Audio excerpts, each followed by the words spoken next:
Hi everyone, অনেক দিন পর তোমাদের সাথে একটা নতুন একটা লং ভিডিও শেয়ার করছি। দিদি সেদিন নিয়ে গেছিলো আমাদের ট্রিট দিতে, কারণ কিছুদিন আগে চলে গেছিলো ওর বার্থডে।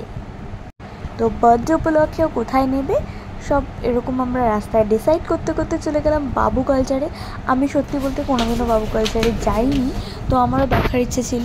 আর ভেতরে গিয়ে তো আমি জাস্ট অবাক, অ্যাম্বিয়েন্সটা এত সুন্দর, তোমাদেরকে কি বলবো, তোমরা যারা গেছো তারা হয়তো জানবে।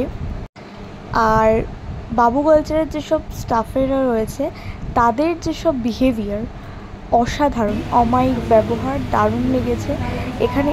এইগুলো তো আমি 10/10 দেবো। তো আমরা কী কী অর্ডার করেছিলাম চলো সেখানে চলে যাই।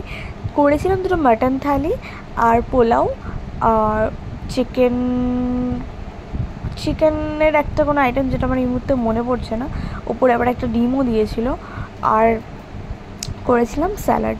তো চলো মাটন থালিতে কী কী দিয়েছিল বলে দিই। আর মাটন থালির প্রাইসটা নিয়েছিল কিন্তু 399, আর তার সাথে দিয়েছিল লেবু, লঙ্কা, বাসমতি চালের ভাত, দিয়েছিল মাটন 2 পিস, সোনামুগের ডাল, পটল পোস্ত, দিয়েছিল বেগুনি দিয়েছিল, আর সাথে দিয়েছিল ভেটকির ফিশ ফ্রাই, চাটনি, পাঁপড়, একটা করে রসগোল্লা। আইটেম কিন্তু 399 অনেক দিয়েছিল, বাট কোথাও একটা গিয়ে মনে হলো মাটনটা যেন আরেকটু সেদ্ধ হলে ভালো হতো, টেস্টটা আরেকটু বেটার হতে পারতো।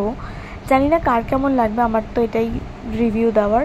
বাদবাকি আইটেম ঠিক আছে, শেষে একটা